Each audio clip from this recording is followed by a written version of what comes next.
Welcome to my sixth travel log. It has been a couple weeks since I sent one out because my wife Maria came and visited. And one of the things that we did was head into Jordan and go see the Wadi Rum and Petra.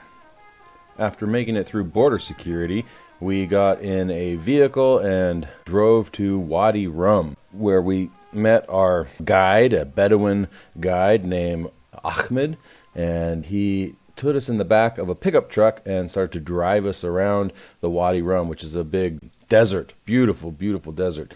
It was pretty windy. I had to put my hat on backwards because it was so windy.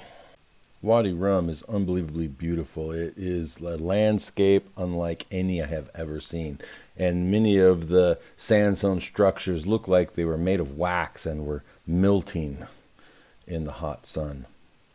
One of the places our guide took us was called the House of Lawrence of Arabia. It was a storage place that Lawrence of Arabia used when he was here. It was a beautiful place, and there was literally thousands of cairns all over the hillside around, which we got to climb the mountains around there and explore all over the place.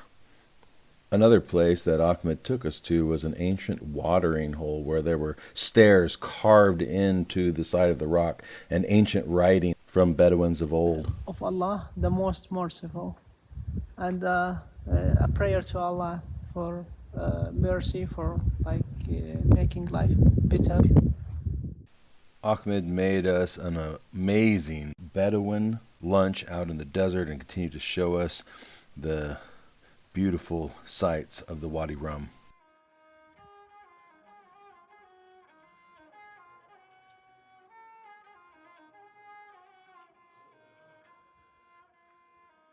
We headed back to our camp, a bubble camp tent, which was amazing. We felt like kings and queens and like we were on the set of a movie of Star Wars or something.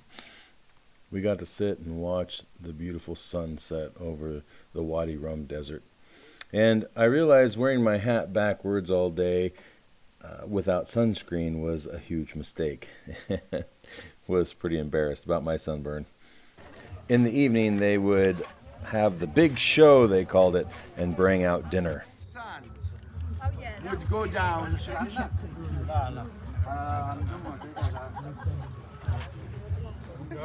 And you know what would be funny? To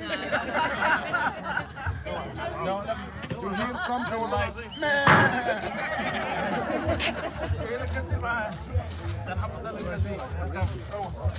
Oh, not done.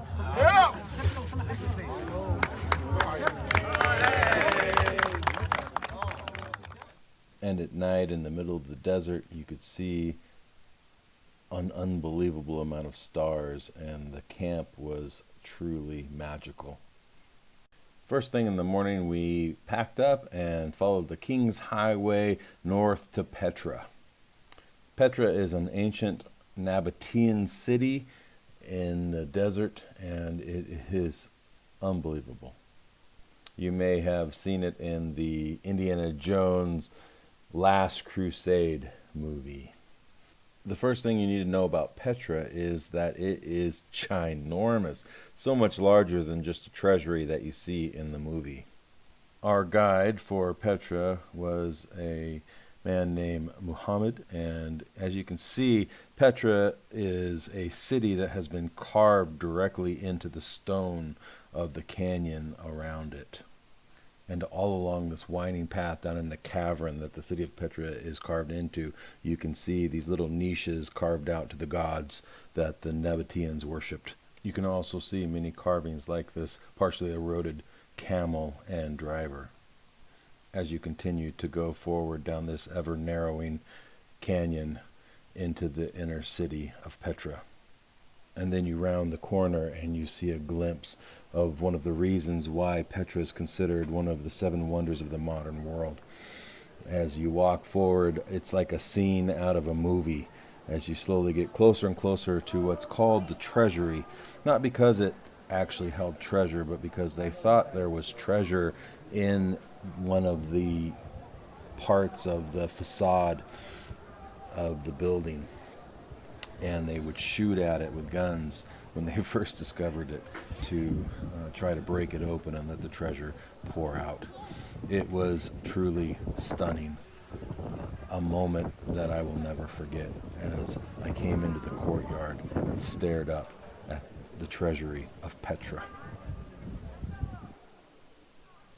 We were greeted by a camel as we came into the courtyard, and Maria needed to go and take a camel ride. It was on her to-do list. And what better place in the entire world is there than in front of the treasury in Petra for a camel ride?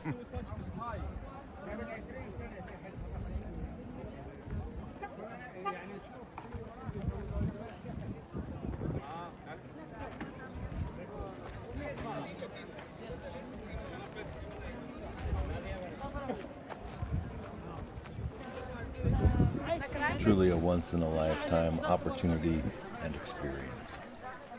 Something interesting that I had not realized before is that the treasury actually goes down a whole nother level, and they've started to excavate that section below the treasury. Now, as I said, Petra is much larger than just the treasury, which is the most famous. And as you can see here, the outside facade is very grand, but inside they're usually just basic carved out caves.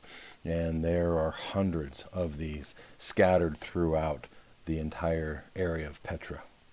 The majority of the structures in and around Petra are actually tombs, grand burial places for kings and important religious leaders of the Nabatean culture. And everywhere you look, it just goes on and on. Every corner reveals an entirely new set of facades. And of course, little marketplaces where you can buy souvenirs. And as you explore inside, you can see truly beautiful designs and patterns from the natural stone. It was also an extremely hot day, and we took every chance we could get to find some shade. Not all of the structures in Petra are carved into the mountainside. There are temples and even this Byzantine church that had a truly amazing mosaic floor that is almost fully intact. All in all, our 2-day trip into Jordan was mind-blowing. And I'm going to be making a number of other travel logs about my time with Maria here in the Middle East and Israel. But I want to leave you with the sounds of Petra. Like and subscribe and share this video with others. Thanks for watching.